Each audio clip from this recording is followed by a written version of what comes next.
看奥运的角度来讲，这个 Z Fold 是蛮棒的，已经生成了哇，限时疯抢，超级大，怪怪的啦。Hello YouTube， 今天要和大家一起开箱三星最新的折叠机 Z Fold 6，来看看这只大折叠机是否值得入手。就让我们开始吧。噔噔 ，Galaxy Z Fold 6，Z Fold 6。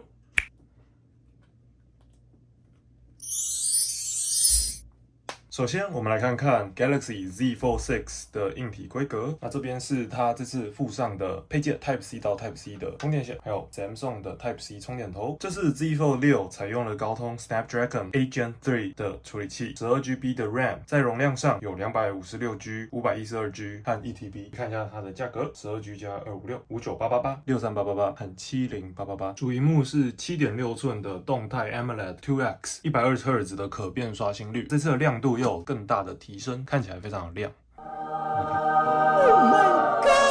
外面萤幕变成是比较方的设计，边角它都变比较方，6.2寸多了0.1寸，变到6.3寸。主镜头来到了5000万画素、1200万的超广角和1000万的自拍镜头。这次的超广角的传感器从5代的 Sony Sensor， 三星把它换成了自己的 Sensor 保护壳。这个保护壳是用这种塑胶透明保护壳，有一个简单的 Fold 的字样。这边它有写到 Designed by Samsung, Made in China。那这个壳它有一个很好的特色，这边是像松紧带这种弹簧式的表带形式，有 Fold 的字样，在拿取的时候，我们可以手这样子直接就把它这样穿进去，这样来做操作手机，比如说拍照啊，这样子来做操作手机的方式。打开呢，我们还是需要双手这样子把它打开，这样子我就可以来做阅读。操作区域从最上面很紧绷的，从这里一直到这里，只有40%的萤幕，就要双手操作，左手手指这样穿过去，这样来抓取，用小拇指把它顶住，右手就直接来做点的动作。Z Fold 6萤幕非常大，而且这次够亮，让你在户外的观看体验是非常好的，解析度非常的高。这边它还有一个400万的隐藏式相机，简单的来看一下 YouTube 的功能。YouTube 的推荐往下滑的时候，它会缩成这样子的播放，我可以把它放大，可以同时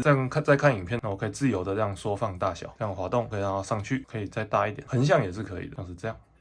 放大最大就是到这么大，可以丢到最旁边，叫回来，把它抓出来，点一下它就会跑出来，点一下就可以把它叫出来。我需要打字的时候，我们影片在这边，我们按一下，它键盘出来的时候，它影片还是会把它撑起来。浮动视窗是非常好的一个结合工具，羚羊配打赢了。把它打字的时候呢，它的系统我觉得做的还不错，是它会把它顶起来，就可以在这边做打字的动作。横向界面它最大只有到这样子，没有办法再更大。直向界面我觉得还不错的事情是，它可以基本上到全版。在这边看 PTT 的时候是蛮方便的，一边在这边看羽球，看一些 PTT 上面的一些新闻，这边边看影片边看下面的一些留言。Z Fold 的设计让你不是要看 YouTube 变更大，而是要让你可以一直不断的连续性的一直在看 YouTube， 看着 YouTube 的情况下做其他文字的工作。我可以去收发 email 的时候，我还是在看 YouTube， 看 PTT 的留言。多工设计上面主要的用途不是要让你更大的去看影片。使用 Z Fold 6有一个很棒的地方，当我们在用 CapCut 剪映在剪片的时候，一般手机只有上面这个大小，剪的时候那个画面都会变得非常小。使用 Z Fold 的萤幕很大，不管是直的影片还是横的影片，跟时间轴都可以做很好的堆叠。如何生成繁体字幕？美图秀秀这边就有影片编辑，我们选文字直接语音辨识。美图秀秀很棒的事情是它语音辨识有支援繁体中文，可以直接开始辨识，辨识速度非常的快。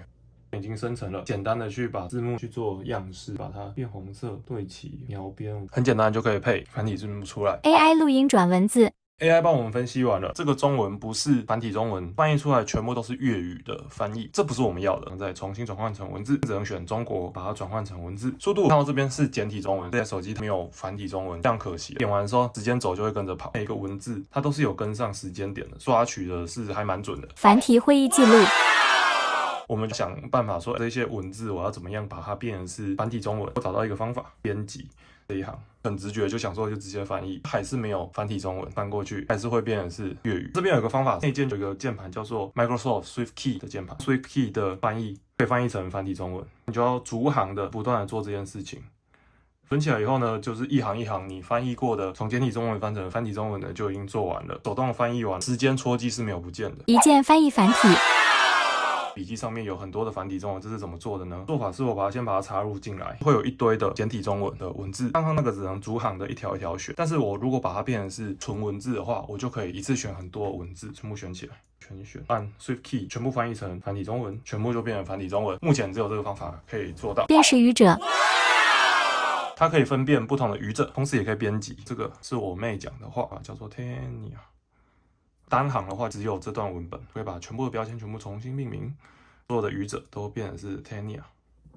可以看到这边语者2是我 Andy 打上去，然后所有的全部都重新命名，很清楚的看到第一个是 Tanya 讲的，按完成它就全部都更新了。意见 AI 会议摘要，语音可以抽取文字出来，同时我们可以摘要 AI 帮我们把它摘要出来。适合使用场景， Z Fold 6颜色非常漂亮，它的亮度非常够，所以看漫画是最适合这只手机的功能。同时可以看 YouTube 影片，快速的去切换我们的页面看漫画或是小说。有些地方挡住了，我们可以透过滑动的方式，这样就不会有任何遮挡。浮动视窗是可以丢来丢去，娱乐神机，算是一个娱乐神机。看 YouTube 你还可以做其他事情，你还可以看静态的漫画，看 PTT 上留言板，处理 email。它有笔，我觉得这是一个非常厉害而且创新的功能。瓦康的笔它居然可以坐在这里的荧幕，我觉得这一点非常酷。Pencil Notes 你就可以做很好的笔记，非常厉害的功能。预告 Dex 我还在拍一支影片来讲 Dex。总结，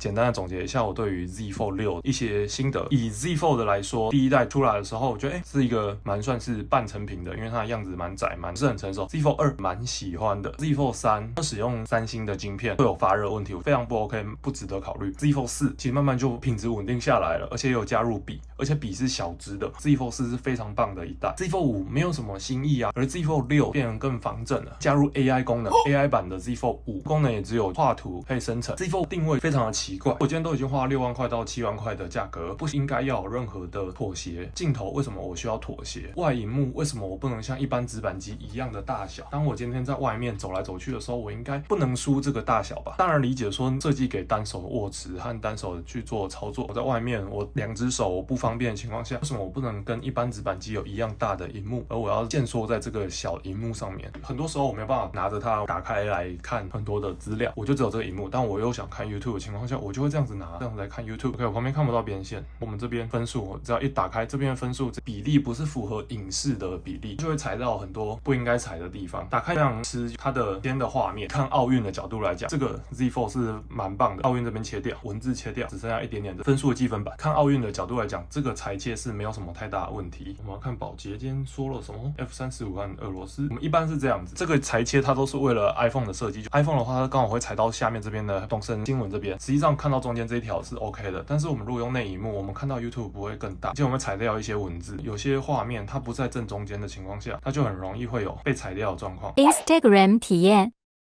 Z Fold 6有一个非常大的优点 ，Instagram 的照片都是正方形的，看起来就会非常非常大，整个画面全部都是 Instagram 贴文，软式网球，这样看起来非常的爽。IG 来讲 ，Z Fold 是非常值得入手，直角边真的是蛮刮手，不是很喜欢。Z Fold 在保时捷里面长的样子，哇，现实风墙超级大，觉得真的要疯墙。转过来变横向的时候变比较小，横向用 IG 没有那么合适。YouTube 体验， YouTube 有一个蛮有趣的现象，当我们这样子在看 YouTube 的时候，我把它放很大，它浮动视窗转换是非常棒。影片的时候我遇到一个问题，横向看的时候全画面，这边是短边，这边是长边，想要看会直接这样转过去。有些事情是这样子，我们转过去的时候就会触发平板的界面，造成影片的大小是不够大的。转过去我想要它变更大，但它变这个界面反而让它变更小，还要再放大。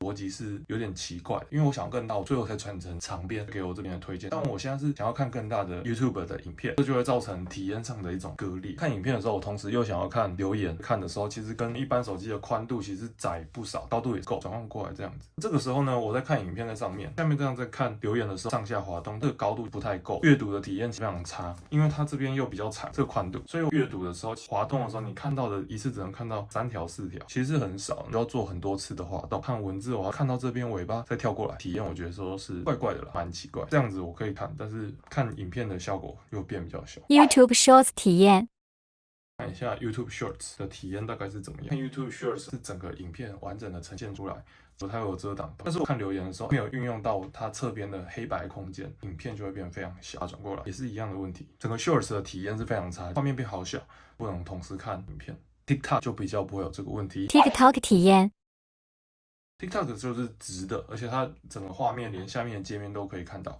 留言的时候，它直接会打开在侧边，直接这样很快速的去看直的影片，蛮方便的。之前的 TikTok 是你可以同时开着留言的情况下，在左边可以做上下的滑动，而新版的是你必须要离开才可以做滑动。去年那个版本是比较好，可以同时看留言，同时可以做滑动的动作，会减少一些步骤，让操控的体验会更好。这整个界面用起来是比 YouTube 还要更好用，而且短影片的串流上面滑动和载入速度，我不知道为什么 TikTok 用起来就是比 YouTube Shorts 还要更顺好用。YouTube Shorts 都会卡卡顿，无法适应 Samsung Android。